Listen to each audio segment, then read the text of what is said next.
Okay, here I am, the Bumble Guy. I have something going on with my followers. I call them my Jedis. And I'm starting to get a lot of response about dating, senior dating and dating apps, to the point where I'm calling myself the Bumble Guy. That's right. Now, one of the things that you have to understand is I'm in my 70s, been married twice, divorced twice. I got a long history of living life. And I've been betrayed and hurt just like everybody else has. And I started thinking about, I'm still in the dating scene. And today's world is, it's either a referral from somebody, or it's a dating app, or it's an escort service. Well, no one's referred me, and I don't have the guts to go to an escort service. First of all, I don't think there's value there. There's too much of a risk to get in trouble, and it's just not me. So I became a member of various dating apps as a senior, and I've taken multiple ones. Every 3 months I would check one out through referrals from my buddies and stuff like that. And most women I know are married, so they don't know anything about dating apps except that a lot of people don't like them, they don't want to go on them, and so on. But you know what? I've been in sales all my life. 99% of my world rejected. And it takes perseverance, resilience, confidence to basically approach people. And you know what? I won't approach somebody, a stranger. It would take a lot of guts for me to approach somebody, even at this point of my confidence level in business and so on. So I went on Bumble. I think Bumble's the best experience I've had with, what should I say, quality, potential, I'm going to say it, targets or potential dates.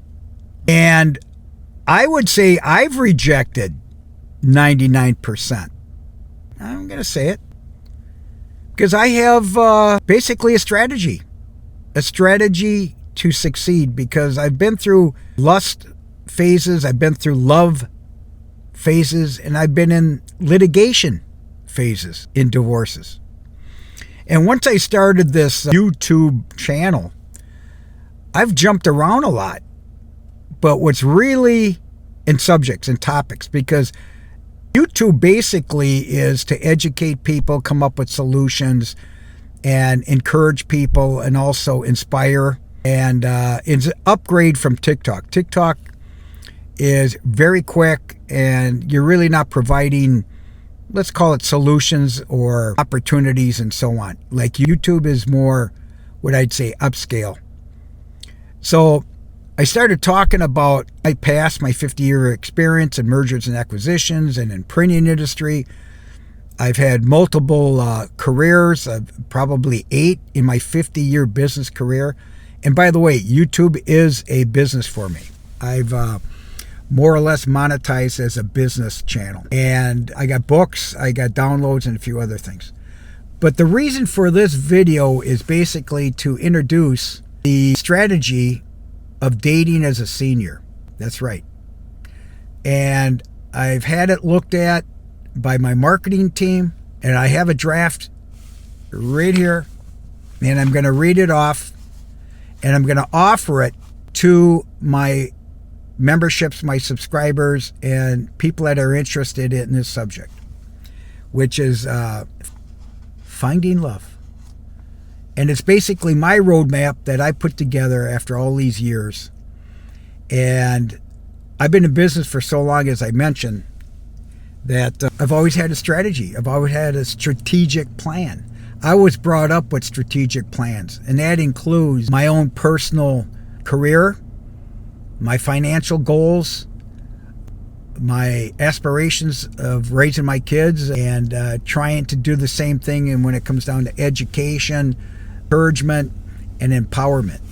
So I've been really getting a lot of comments about dating. And as I mentioned, I basically call myself the Bumble Guy, because Bumble is basically a equal opportunity. And the woman has a better opportunity to select their man or their girl, whatever. And the man, when you're subscribed, you could send out I think they call it a super swipe or a heart or a star to say, I'm interested in you. But the woman decides which way to go. And I like that because they could say, hey, nobody's wasting any time. I'm interested in you, you see? And then I've learned about scams. I've learned about catfishing. And actually, I went on YouTube and I put a bunch of what I call a glossary of trolling and all these other online tactics to basically spam people. You know what I mean? So you could look that up. So over the last 6 months or longer, I've been taking this serious. So I actually went on AI and I started developing what I would call a roadmap or a strategy for dating, especially in my case. But I've developed it enough, and I had my marketing team basically put their spin on it, as a woman, by the way. I also had my male therapist look at it, and he gave me some ideas. And it's going to be a positive roadmap. And I like to start reading it off now. And we're going to take this long video, and I'm going to basically read it off in sections so my editor can actually make some shorts into it and some TikToks and so on. Because TikTok is where I get a lot of comments about, Rock, are you available, and so on. But listen, it's basically a strategy. It's a strategy, and it's just like basically developing your financial wealth. It takes discipline. It takes a game plan. It takes targets. It takes goals. It takes discipline, patience, and you have to achieve these goals. And I've had a 50-year career. So now I'm at the point in my life that I'm saying, listen, I am not looking for a rush where I'm basically in lust. And I will say this, my first marriage, even though I married my high school sweetheart, it was lust at first sight. Lust. Then I call it the 3 L's. You got lust, and then you develop in the love, whatever that is at 20 years old, 21 years old, 22 years old. Lust, love, and then 12 years later, I hit the 3rd L, litigation, divorce. Now, my second marriage, it was probably lust at the beginning. It was my style, but I was in my 50s, and I was mature. And I had a game plan in my mind, this type of woman I want, but it wasn't documented. And I didn't keep to what I believe was the right thing. And so I developed some of that in my plan will be discussed. And that ended up after 12 years of marriage of lust, love, 12 years later, litigation. I'm trying to avoid that. And my sister is saying, don't you ever get married again. Well, hold it. What's wrong with lust? In my 70s. I no problem. Love, there's no problem with love. Litigation, I'm going to avoid that. And that's part of this process. So I'm sitting here in a parking lot in Florida. It's overcast, which is okay. And I just wanted to read it off. I'm not one of these guys that will give you a story about everything. I could go on forever, but this took months of development and review. And at the end of it, my marketing team had to put a lot of fluff around it. You know what I mean by fluff? Colors and all that. So it's a PDF. You're going to be able to download it eventually once it's finalized. And I've written for industry magazines for 15, 20 years. I authored a book. So more and more I've learned through experiences, good and bad, what we call wins and losses and lessons. And you know what the lessons are? Bad news, right? You don't want those to happen again. So I'm going to read it off and see what you think. And then I'm going to have it offered probably for the holidays that you could just go on my website or my YouTube channel And Anna will have it all linked there where you can just download it at a certain amount of time for no cost. And then it's good enough to be able to market it on Amazon and so on down the road, which is going to be my e-commerce store, which I already have. So let's talk about it, because the Bumble Guy has got a lot of, I got a tough rule book, if you want to call it that. I call it a playbook, a strategy, or whatever. You could take a look at, you could say you're full of shit rock, or you could say, you know what, this guy's got a couple good things. But what happens here, it goes both ways. You have a choice. People talk about don't settle. Well, you have to have discipline and you have to take risks. I understand all that.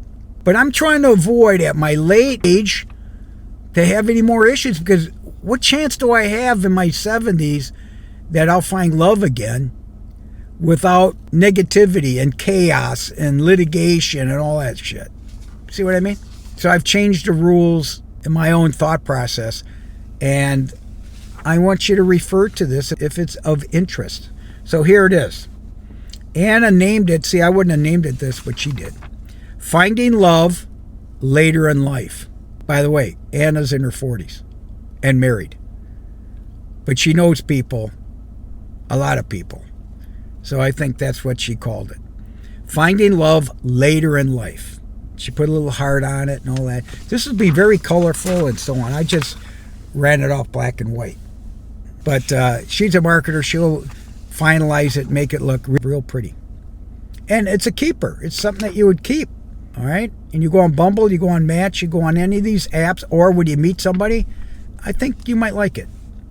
Finding Love Later in Life, a 12-day roadmap to securing lasting companionship.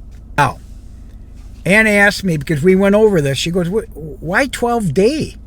Well, 12 day is my experience of being married 12 years with 2 wives. Then it fucking went haywire after the first year, for an example. My first marriage, I had 3 children, and I was a workaholic, and that's where the 12-step program comes in. I went to Hazelden for 12-step program for workaholism. Now, you people that are out there that have drug addictions, smoking addictions, alcohol, all this other stuff, workaholism, all that, they call it the 12-step program. And so I said, you know what? That 12 days is a really good indicator, and you're going to see why. The 12-day roadmap, a protection plan for men and women seeking love in life's next chapter. Introduction. Dating later in life comes with unique challenges. Scams, catfishing, hidden intentions, and mismatched expectations. This program is a protection plan designed for men and women in their 50s, 60s, and 70s who want love, companionship, and respect without wasting years on the wrong person. Now, I've been on dates where people have told me, I stuck with this guy, I was there for 7 years, and he was alcoholic. I've had enough. I had another friend that said, I've been waiting for a ring for 17 years. And the 17th year, because she didn't know where else to go, and that ring eventually came. And guess where the ring came from? Her boyfriend's grandmother's ring. She waited 17 years for that ring. Will they ever get married? She said no. But she felt good that she got a ring. And she's 50, in her 50s. Exploratory phase. 12 days equals the trial period. From the first phone call, FaceTime, or text exchange, the clock starts. These are calendar days, not business days. Anna put that in there. I thought that was kind of funny because she knows I'm a business guy. So it's calendar days, not business days. But the first phone call is from an app or FaceTime. If you're introduced to somebody's got to make the first move. And I've been hearing a lot of women are making that first move to a guy. I'm going to fix my finger here on this phone. Just communication. You ready? Keep things light and safe. Phone, text, video calls, or short casual meetups. No rushing intimacy. No oversharing, no pressure. That's where I made mistakes over my single bachelorhood for 22 years before I got married between two. Why? Because I was rushing the intimacy. I was rushing everything because I wanted to know right away, are you interested in me? And you know what usually happened when I was younger? There was a couple glasses of wine, a meal, then a bottle of wine or whatever it is, and then eventually it got out of hand. Grace period. Either person can walk away at any time during those 12 days. No guilt, no strings, no explanations required. So in other words, those 12 days, calendar days, you're either texting, you're going to see if there's any action, if there's ghosting, if there's true interest, if someone else is involved and so on. It could be bad news. So I know I'm going through a lot of this. Day 12 checkpoint. At the end of the 12 days, step back and evaluate. Do their actions match their words? That's including me and my interested party. Do I feel safe, respected, and really generally interested? You're going to be able to tell if somebody's interested or not. Am I curious about exploring exclusivity? That's after the 12 days.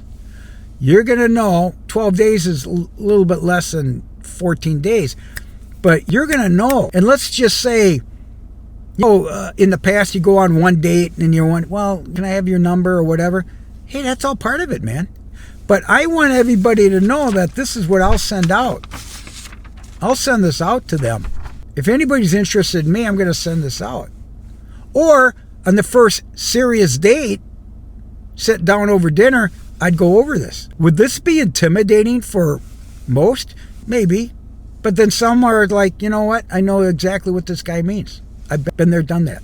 Now, the benefit of the 12 days. By day 12, you should have a gut feeling as to whether this is worth pursuing further or whether to move on without regret or wasted time.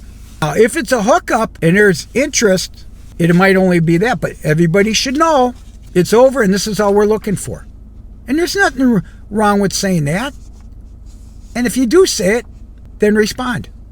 But I got more about hookups in here too. Now, I'm on page 2. I'm already into 22 minutes. Here we go. 12 days.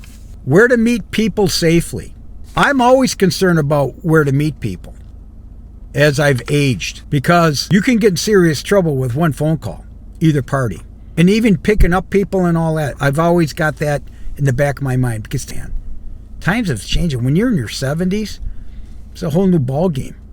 And you have a lot more to lose, man. Now, public first, always.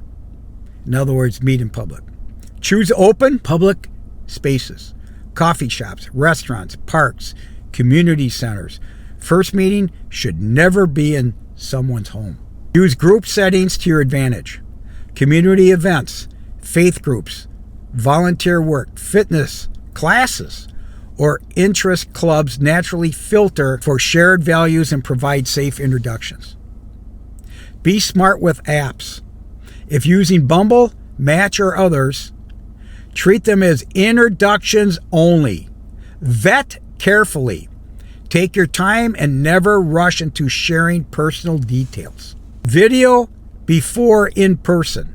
A quick FaceTime or Zoom call before meetings helps confirm they're who they say they are and sets a safer foundation. I learned that through catfishing and WhatsApp and all this other stuff. When you start finding out that they reside in Florida and here they're in Indonesia, find that out right away. But you got to be alert. You got to know all the tricks. I think I know quite a few of the tricks. Why? I investigate. I do due diligence. And I've learned over the years because I've been bounced, man. I've been bounced financially. Now, video before in person. Did I read this one already? I did. I'll read it again. A video before in person. A quick FaceTime or Zoom call, or WhatsApp before meetings helps confirm they are who they say they are and sets a safer foundation. Tell someone your plan. Always let a friend or family member know where you're going, who you're meeting, and when you expect to be back. Consider using Google location, sharing, or a similar feature on your phone. Someone you trust can track your safety in real time. Now, I watch a lot of 2020, Dateline, 48 Hours. It's always in the fucking phone. You ever notice that? They always find it in the phone. Now, the benefit. Meeting safely keeps you in control. When you lead with caution, you give yourself the best chance to connect with real, trustworthy people without unnecessary risk. Now, we're 26 minutes into this. This is page 2. I think I'll finish this and get it off the editor. So this will be the first of a series. All right. Then you could always come back, listen, or just download it. Transition to the next phase. 2-year due diligence. You hear that? 2 years. Now you're going to go, oh, wait, 2 years? I need to get married now. Well, no. That's exactly what I'm trying to say. Don't do it. Don't be like me. Stupid. My sister always said, how'd you meet her? On stupid.com? She says, don't go on sugardaddy.com. If you're going to join an app, a dating service, join stupid.com. And I looked up stupid.com. There is one. It's not dating, though. All right. Transitioning to the next phase is about patience and clarity. It's normal to repeat the 12-day cycle if you sense potential but aren't ready to get more personal. Each cycle offers a safe, structured space to observe communication, consistency, and respect without pressure. At the end of every cycle, do an honest self-check. Is this working for me or am I forcing it? Do I feel safe and respected? After each cycle, both partners should talk openly and decide whether to keep it casual, repeating another 12 days, or part ways. If one wants exclusivity and the other doesn't, that's a clear sign to cut ties. Even if things feel like they're meshing, if you're seeking more and they aren't, ask yourself how long you're willing to wait. These checkpoints exist to force those hard decisions before too much time or emotion is invested. Agreeing to exclusivity is what officially begins the 2-year due diligence phase. Now, due diligence, in my mind, includes a background check, not only on that individual, but on the family. Oh, and it should go both ways. People that are breadwinners and have assets, that's probably the biggest fear. And I got stories of buddies and friends and so on. There's abuse, there's alcohol, there's financial abuse. I have cases where there was fraud involved, there was bankruptcy involved, there was foreclosure involved. There was a prenup signed that they lied about. And at our age, in my 70s, 50s, 60s, 70s, there's always some type of body count. There's body count. How do you investigate this? If you're just out for a good time, you could read these profiles and say, hey, I'm not here for a hookup. I'm here for a serious relationship, love ever after. That's all bullshit. In fact, when I see everlasting love and all that, left on Bumble. First thing I'm going to catch is my attraction. If I'm attracted to this person, certain height, certain weight, I got to see full body. Have to. And I show my full body to say, hey, this guy's not, and this is it. This is my hair, this is my face, and so on. I could show my whole body. On my profiles, I do. But this is on TikTok and that. This is not about me. This is about me educating and hopefully coming up with good ideas for people and say, hey, this guy knows what he's talking about. Now, I'm in 31 minutes. I'm going to cut loose on this, give this to my editor, and I'm going to start up another one. So I'm going to have a series. So don't forget, this is Finding Love Later in Life, a 12-day roadmap to securing lasting companionship, Chapter 1. How's that? All right, I'll talk to you soon. This is Rock, the Bumble Guy. Talk to you soon. And my whole philosophy is just do the right thing. Keep your promises. And be kind, be humble. It's easy for me to say this to my grandkids and all that, but I worked at it all my life. But come back for Chapter 2 soon. We'll talk to you soon. God bless.